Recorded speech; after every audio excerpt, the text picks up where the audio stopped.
प्यारे बच्चों, आप सबको नमस्कार। मैं महिपाल सर। देखो, आज हमारा चल रहा ये साइंस है 10th क्लास का। पिछली वीडियो में हमने पढ़े थे कुछ न्यूमेरिकल्स जो हमारे सूत्र एफ बराबर आर बटे दो, एक बटा एफ बराबर एक बटा वी प्लस एक बटा यू के ऊपर डिपेंड थे। उसी क्रम में आगे बढ़ते हुए ये हमारा न्यूमेरिकल्स है। एक अवतल दर्पण की वक्रता त्रिज्या 40 सेमी है।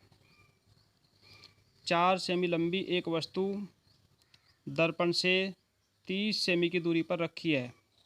प्रतिबिंब की स्थिति व प्रतिबिंब की लंबाई, प्रतिबिंब की स्थिति व उसकी लंबाई ज्ञात करो। देखो, ये दिया हुआ हमारे पास नाम है दर्पण का अवतल दर्पण। तो अवतल दर्पण में क्या क्या है प्यारे बच्चों? आर दिया हुआ हमारे पास माइनस का 40 सेमी। अब एफ हमारा हो गया आर बटे दो, यानी कि एफ जो है वो आर की आधी है। अब माइनस का साइन हमें अपने आप लगाना, क्योंकि दर्पण का नाम है अवतल। तो ये हो गया -40/2 बराबर ये हो गया माइनस का 20 सेमी। और वस्तु की लंबाई दे रखी है हमारे पास कितनी? 4 सेमी। ठीक है प्यारे बच्चों, वस्तु की दूरी u बराबर हमारे पास दिया हुआ है कितना? 30 सेमी, यानी कि वस्तु जो है दर्पण से 30 सेमी की दूरी पर रखी है। v हमें ज्ञात करना है। अब देखिए, हमारे पास सूत्र है 1/f बराबर 1/v प्लस 1/u। तो हमें निकालना 1/v। तो 1/v का मान निकालने के लिए आपका हो गया 1/f। ये जो u है ये इसके साथ चला गया, इधर माइनस में हो गया 1/f माइनस 1/u। तो f की वैल्यू रखेंगे, हो गया 1/-20 माइनस 1/u का मान है -30। अब देखिए, माइनस और माइनस हो गया हमारे पास प्लस, ये हो गया -1/20 प्लस का 1/30। तो दोनों का एलसीएम हमारे पास आ गया प्यारे बच्चों। 30 और 20 का एलसीएम आ गया हमारे पास 60। 20×3 60 माइनस का 3, 30 दूनी 60, 2 प्लस का, तो ये हो गया -3 में से एक जाके माइनस का 1/60। तो इस प्रकार से प्रतिबिंब की दूरी हमारे पास आ गई v बराबर -60 सेमी। अब देखिए, लंबाई के लिए हमें निकालना है इसका आवर्धन। आवर्धन का सूत्र हमारे पास है m बराबर I/O बराबर -v/u। प्रतिबिंब की लंबाई हमारे पास ऊपर दी हुई है प्यारे बच्चों। प्रतिबिंब की लंबाई कितनी है? O बराबर 4 सेमी। तो ये सूत्र हो गया हमारे पास I/O, यानी कि O का मान हो गया 4 बराबर -v/u। v का मान कितना है हमारे पास? -60 और u का मान हमारे पास है -30। माइनस से माइनस कट गई, तो ये हो गया 30×30, 30 दूनी 60 माइनस का 2/1 बच गया। तो i बराबर हो गया, इसकी मल्टीप्लाई करेंगे 4 दूनी 8 माइनस का 8 सेमी, यानी कि ये आ गई हमारी प्रतिबिंब की लंबाई। तो इस तरीके से हम इन न्यूमेरिकल को हल करते हैं। नेक्स्ट क्वेश्चन देखिए, एक उत्तल दर्पण से 30 सेमी की दूरी पर रखी मोमबत्ती का प्रतिबिंब 10 सेमी दूर बनता है। दर्पण की फोकस दूरी ज्ञात करो और इसका किरण आरेख भी खींचो। अब देखो, इसका नाम है उत्तल दर्पण। तो आपको यही पहचान करनी है कि यह उत्तल दर्पण। हमें दर्पण का नाम इसलिए लिखना है क्योंकि साइन हमें सभी पर लगाने हैं। जैसे वस्तु की दूरी बराबर u बराबर है 30 सेमी। अब देखो, उत्तल दर्पण से वस्तु की दूरी होती है माइनस में, तो होगा -30 सेमी। प्रतिबिंब जो है 10 सेमी दूर बनता है। अब देखो, प्रतिबिंब बनता है प्लस, यानी कि उस साइड में जिधर हमारा धनात्मक होता है। तो v बराबर हो गया प्लस का 10। तो हमें निकालना है कि इसका मान, उसकी फोकस दूरी 1/f बराबर, सूत्र हमारे पास है 1/f बराबर 1/v प्लस 1/u।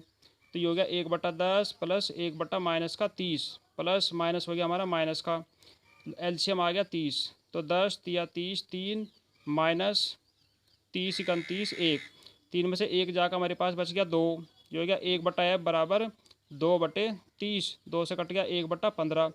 तो f बराबर प्यारे बच्चों हमारे पास आ गया 15 सेमी। ये इसकी फोकस दूरी होगी। अब देखिए, इसका किरणारेख है हमारे पास, ये मुख्य अक्ष है, ये हमारा उत्तल दर्पण है। ये इसके सामने वस्तु रखी। अब कंडीशन कौन सी होगी प्यारे बच्चों? कंडीशन हुआ है कि उत्तल दर्पण के सामने वस्तु को आप चाहे कहीं पर भी रख दें, वस्तु से चलने वाली प्रकाश की किरण हमें ऐसा महसूस देगा जैसे वो फोकस बिंदु से आ रही हो। देखो, ये टकराने के बाद ऐसे चली गई, क्योंकि ये किरणों को फैलाता है, तो हमें ऐसा महसूस देगा जैसे फोकस बिंदु से आ रही हो। दूसरी किरण हमारी जाएगी सी से, वक्रता केंद्र से। वक्रता केंद्र से जाने वाली प्रकाश की किरण जिस रास्ते से जाएगी उसी रास्ते से वापस आ जाएगी। तो इस प्रकार से प्यारे बच्चों ये दोनों की दोनों किरणें हमारी यहाँ मिल रही इस बिंदु पर। तो यहाँ हमारा बन गया वस्तु का प्रतिबिंब।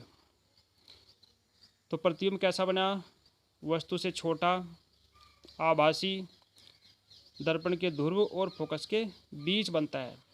तो प्यारे बच्चों इस तरीके से हमें इसकी प्रतिबिंब का किरण आरेख बना करके न्यूमेरिकल को समझाना है। बस आपको जो है दर्पणों की सभी कंडीशनें याद रखनी। अब उत्तल दर्पण में तो आपके पास केवल 2 ही कंडीशन है। पहली कंडीशन जब वस्तु अनंत पर है, और दूसरी कंडीशन यह है कि आप वस्तु को चाहे कहीं पर भी रख दें। वस्तु का प्रतिबिंब सदैव दर्पण के ध्रुव और फोकस के बीच वस्तु से छोटा और आभासी ही बनता है। अब देखो प्यारे बच्चों, इसी क्रम में आगे बढ़ते हुए हमारे पास कुछ शॉर्ट क्वेश्चन दिए हुए हैं जो पेपर में कई बार आ भी चुके। समतल दर्पण से किसी वस्तु का प्रतिबिंब कहाँ बनता है, कैसा बनता है? तो समतल दर्पण से वस्तु का प्रतिबिंब प्यारे बच्चों हमेशा सदैव आभासी बनता है, क्योंकि वो सीधा बनता है। समतल दर्पण में जैसे भी वस्तु होगी उसका प्रतिबिंब वैसा ही बनता है, उतनी ही दूरी पर बनता है। अगला है उत्तल दर्पण से प्रतिबिंब सदैव कहाँ बनता है? देखो उत्तल दर्पण की अभी हमने पिछले न्यूमेरिकल में पढ़ा था कि उत्तल दर्पण से प्रतिबिंब जो है दर्पण के ध्रुव और मुख्य फोकस के बीच बनता है। आप चाहे दर्पण से वस्तु को कहीं पर भी रख दो, वस्तु से छोटा, आभासी और दर्पण के ध्रुव और फोकस के बीच बनता है। नेक्स्ट क्वेश्चन है, देखिए किसी दर्पण से आप चाहे कितनी दूरी पर खड़े हों प्रतिबिंब सदैव सीधा प्रतीत होता है, तो दर्पण कैसा होगा? देखो सीधा प्रतीत होने के लिए प्रतिबिंब अगर सीधा है, आभासी है, तो दर्पण या तो समतल होगा या फिर उत्तल होगा, क्योंकि समतल से भी सीधा आभासी बनता है, जैसी वस्तु है वैसा ही बनता है। उत्तल से भी फोकस और पी के बीच बनता है, सीधा और आभासी वस्तु से छोटा बनता है। और नेक्स्ट क्वेश्चन हमारे पास है, एक अवतल दर्पण की वक्रता त्रिज्या 30 सेमी है, तो उसकी फोकस दूरी ज्ञात करो। तो प्यारे बच्चों इस प्रकार से हमारे पास हो गया F बराबर R/2, ये सूत्र है। अब दर्पण है अवतल, R का मान दिया हुआ है -30/2, ये हो गया -15 सेमी। नेक्स्ट क्वेश्चन हमारे पास है, एक गोलीय दर्पण की फोकस दूरी तथा उसकी वक्रता त्रिज्या में संबंध होता है। ये कई बार क्वेश्चन 1 नंबर में ऑब्जेक्टिव टाइप में आ चुका प्यारे बच्चों। तो ये हो गया F बराबर R/2, ये इसके बीच में रिलेशन है, संबंध है, यानी कि किसी भी दर्पण की फोकस दूरी उसकी वक्रता त्रिज्या की आधी होती है। नेक्स्ट क्वेश्चन देखिए, अवतल दर्पण के ध्रुव और फोकस के बीच रखी वस्तु का प्रतिबिंब बनता है। अवतल दर्पण के ध्रुव और फोकस के बीच रखी वस्तु का प्रतिबिंब सदैव सीधा, आभासी और बड़ा बनता है। देखो जब दर्पणों में प्रतिबिंब का बनने की कंडीशन आपको समझाई थी, तो अवतल दर्पण की जो लास्ट कंडीशन थी वो यही थी कि वस्तु जो है दर्पण के ध्रुव और फोकस के बीच रखी है, जिसका प्रतिबिंब सीधा, आभासी और वस्तु से बड़ा बनता है। आगे देखिए नेक्स्ट टॉपिक हमारा हो गया दर्पणों के उपयोग। नंबर 1 है अवतल दर्पण में दिया हुआ है, यह डॉक्टर जो है नाक, गला, कान आदि को देखने के लिए इसका उपयोग करते हैं, क्योंकि प्रतिबिंब को कुछ बड़ा बनाता है। उसी प्रकार से दंत विशेषज्ञ जो है मरीजों के दांतों को या आंतरिक अंगों को चेक करते हैं, और सौर भट्टियों में सूर्य के प्रकाश को एक जगह केंद्रित करने के लिए इसका उपयोग करते हैं। ऐसे उत्तल दर्पण के उपयोग हैं। देखो सड़क पर जो चौराहे पर जो लाइट लगी हुई है उसमें इसका प्रयोग करते हैं, क्योंकि प्रकाश को फैला देता है। वाहनों में कंडक्टर के पास में बराबर की सीट पर दर्पण लगा होता है, उसमें उत्तल दर्पण होता है, क्योंकि ये पीछे के बहुत बड़े क्षेत्र को छोटे रूप में दिखा देता है और पीछे का दृश्य हमें साफ दिखाई देता है। तो इस प्रकार से हमें इनके उपयोग को याद करना है। नेक्स्ट दिया हुआ है, संयुग्मी फोकस किसे कहते हैं? संयुग्मी, देखो नाम दिया हुआ है संयुग्मी। अब यह प्यारे बच्चों उन 2 बिंदुओं को जिनमें किसी एक बिंदु पर रखी वस्तु का प्रतिबिंब वास्तविक प्रतिबिंब दूसरे बिंदु पर बनता है, तो उसे संयुग्मी फोकस कहते हैं। ये केवल अवतल दर्पण में संभव है। तो इस प्रकार से प्यारे बच्चों आप इन क्वेश्चनों को याद करें और इन्हें तैयार करें। ये शॉर्ट क्वेश्चन ऊपर दिए हुए हैं, ये बड़े इंपॉर्टेंट हैं। नेक्स्ट हमारा टॉपिक चलता है प्रकाश का अपवर्तन। देखो प्यारे बच्चों नेक्स्ट हमारा टॉपिक चलता है प्रकाश का अपवर्तन। प्रकाश का अपवर्तन किसे कहते हैं? प्रकाश की किरण का एक माध्यम से दूसरे माध्यम में जाने पर यानी कि प्रकाश किरण जब एक माध्यम से दूसरे माध्यम में जाती है तो वो अपने मार्ग से विचलित हो जाती है। इसे ही प्रकाश का अपवर्तन कहते हैं। जैसे हमने पिछली परिभाषा में पढ़ा था, परावर्तन का मतलब तो था कि चिकने पृष्ठ से टकरा कर वापस लौटना, लेकिन यहाँ प्रकाश किरण जो है प्यारे बच्चों एक माध्यम से दूसरे माध्यम में जाती है, सघन माध्यम से विरल में या विरल से सघन में। तो क्या होता है उसके मार्ग में, यानी कि वो थोड़ा सा विचलन होगा, इसलिए इसे क्या कहते हैं, प्रकाश का अपवर्तन कहते हैं। दोबारा सुन लीजिए एक बार।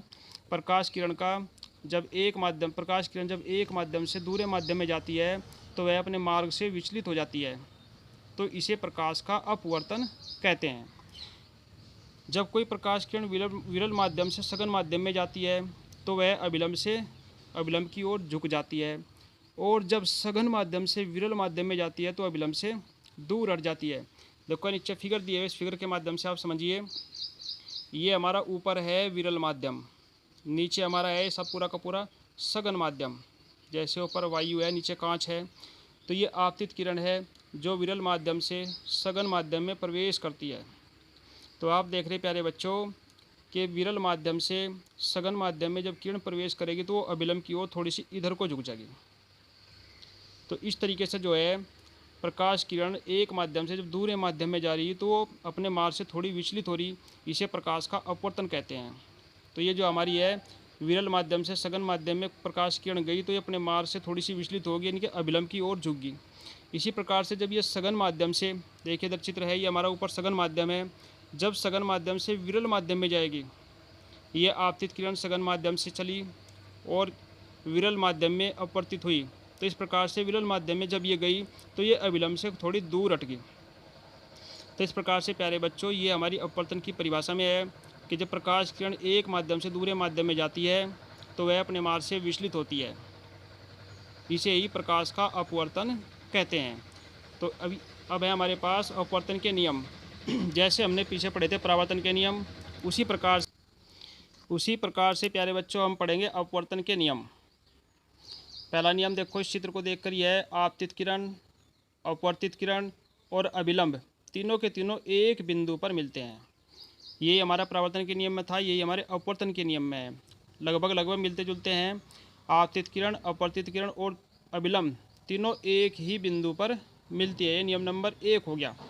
नियम नंबर 2, किन्हीं दो माध्यमों तथा एक ही रंग के प्रकाश के लिए आपतन कोण की ज्या साइन आई, अपवर्तन कोण की ज्या साइन आर का अनुपात एक नियतांक होता है, यानी कि नियत रहता है।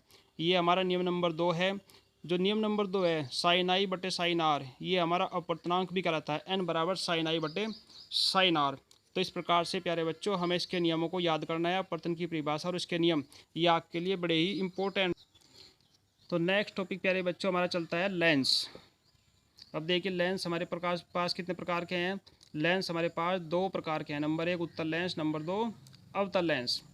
परिभाषा क्या है इसकी, 2 गोलीय पृष्ठों अथवा एक गोलीय और एक समतल पृष्ठ से घिरे समांग पारदर्शी माध्यम को लेंस कहते हैं। जैसे हमारे पास ये दिया हुआ है उत्तल लेंस और ये हमारे पास है अवतल लेंस। तो उत्तल लेंस क्या है प्यारे बच्चों, जो बीच में मोटा और किनारों पर पतला होता है। अवतल लेंस क्या है, जो बीच में पतला और किनारों पर मोटा होता है। तो ये हमारी इनकी परिभाषा हुई। ये हमारा उत्तल लेंस है, ये हमारा अवतल लेंस है। अब इनसे संबंधित हमारी कुछ परिभाषाएं हैं, जैसे मुख्य अक्ष, लेंस के दोनों गोलीय पृष्ठों के वक्रता केंद्रों को मिलाने वाली रेखा।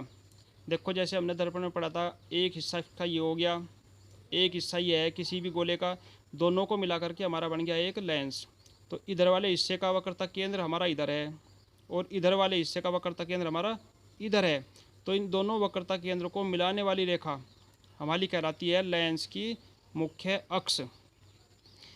और उसके बाद में प्रकाशिक केंद्र, लेंस के मुख्य अक्ष पर वह बिंदु जिससे जाने वाली, इससे अपवर्तित होने वाली प्रकाशीय किरण, जिससे परावर्तित यानी कि आने वाली प्रकाशीय किरण अपवर्तित प्रकाशीय किरण के आपतित प्रकाशीय किरण के समांतर निकल जाती है, तो उसे कहते हैं लेंस का प्रकाशिक केंद्र।